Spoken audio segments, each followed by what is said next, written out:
Good morning. We are live at the New Glasgow Farmers Market with Great British Grub. And today we're going to talk to Chris and his daughter Maddie from Great British Grub. And they're just helping a customer now. But I'll talk for a couple of minutes while Chris is helping this customer. But Great British Grub has joined us this year for the first time. They do sell out of the Truro Farmers Market as well, and you'll find them there. You'll find his wife Jane and their son at the Truro Farmers Market. And Chris is with us every 2 weeks for now, and then he's hoping to be with us every week beginning in January when we reopen. And so a lot of the things that you might not know is that some of his recipes actually date back to 16th and 17th century. And I'm going to get him to talk here. And that's his daughter Maddie.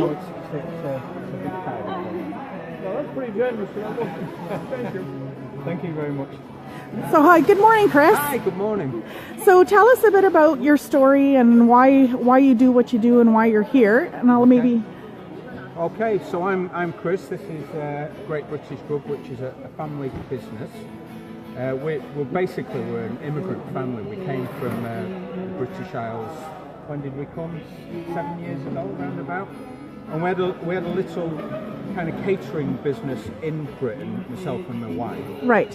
And which was very successful actually. It was really successful, the area where we're from, Lancashire. Right. So as time went on in Canada, we decided to introduce some of basically my wife's recipes we thought farmers markets would be a great way to get out there and get ourselves out to people. And it's not just about being a new thing for people, it's also what we found out since we've been doing it this last year. It's kind of reintroducing people to things that they've kind of forgotten about. Right. A couple of generations back even.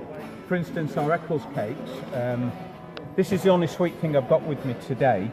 And the Eccles cakes are from Lancashire. They're from the Manchester area. They're named after a town. Right. And I have been told that they're actually in old Nova Scotia cookbooks. But a lot of people are finding them quite an unusual thing at the moment. So right. It's one of those things that's maybe just being lost through a couple of generations. But our specialities are our pies. So we do a range of our $6 pies, which are the ones in the foil. Right. And then we do a range of our pasties. Right. And it's pronounced pasty. Pasty. Right? That's right. how we pronounce it. So the traditional Cornish pasties are the ones that are crimped along the top. And I'll just grab an example out of the fridge to show you. So we sell these. We sell them either frozen to take home and reheat or hot to eat now. So this is your traditional Cornish pasty.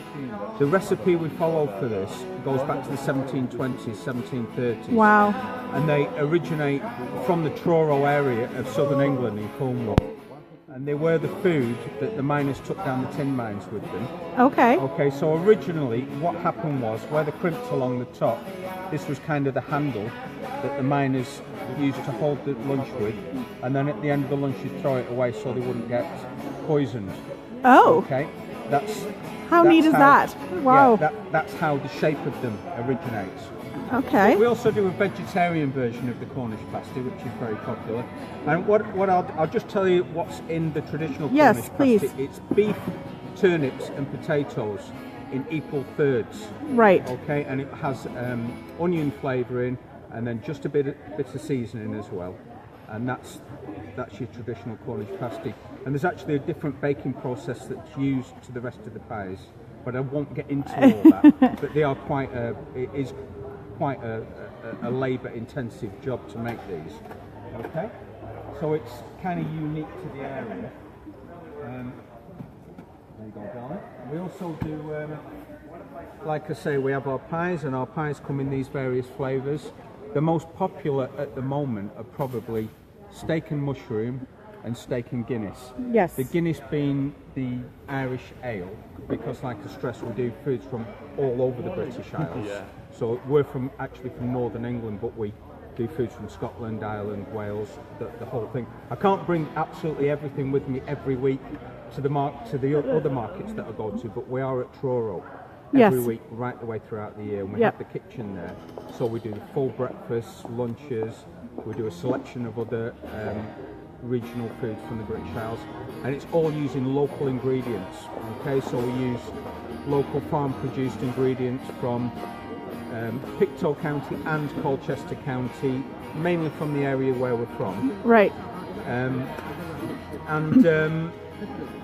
It's kind of catching on now. We're kind of getting a good following together of people that come to us every week or every 2 weeks, wherever we are. And we also do food to order.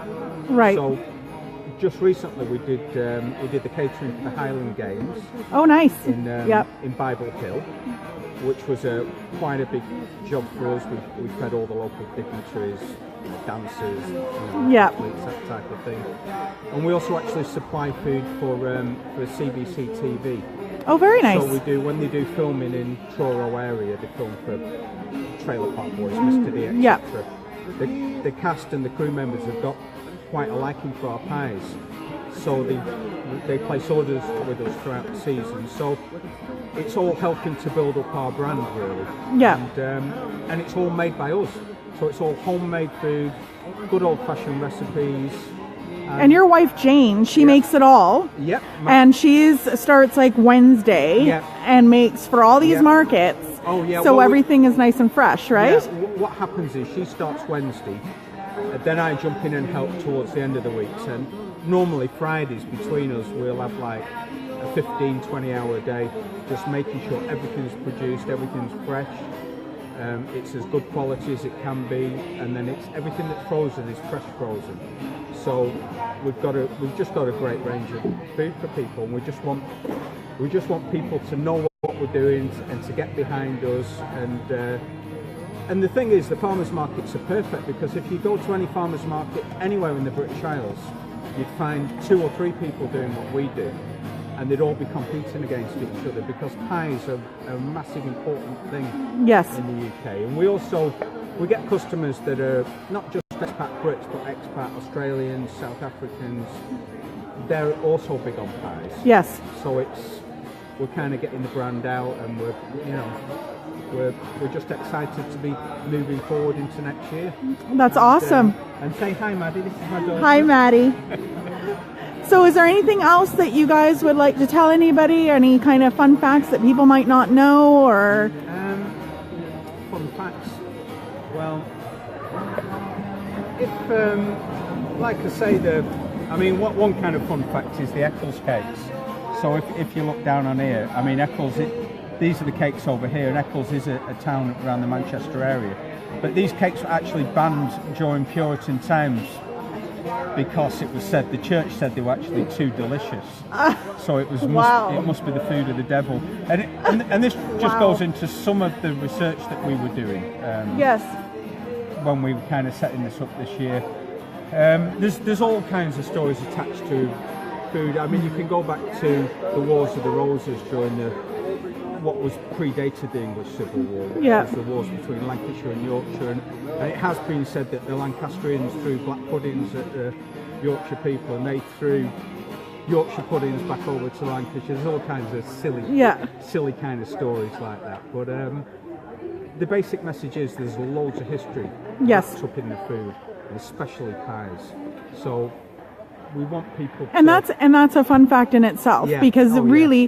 really nowhere else can you go and you get the background and you get the history of the food that you're eating and why the foods are the way they are. Like, I would not have known that the Cornish pasties were crimped, and that's because they go into a mine, and that's the way that's a really interesting fact. So, I mean, the good thing is about farmers markets, we're lucky enough to have a lot of different cultures. I mean, right here, I have Syrians next to me, and their food all has some kind of story and some kind of background. And then at some of the other markets we have people from Holland, people from Germany, people from India, and they all have some kind of story, and so does ours. yeah. And we want people to understand Well, that. and I think it's important for people to reconnect to their food, because for sure. and I think we've lost that connection. Clearly, we're not as connected to our food as we were in the 1700s or the 1800s. And so getting that connection back, and that's what farmers markets are all about, is connecting to people and connecting to food. So thank you very much, Chris and Maddie, for taking time out of your day to talk to us. And we really appreciate you and letting your customers get to know you a little bit better. I'm sorry for making you wait. I can't, once I start, I can't stop. Yeah, this is Jennifer. Yeah, she looks away. But it's she got to learn the lesson with me. So thanks very much for taking the time out of the day. And have a fantastic day.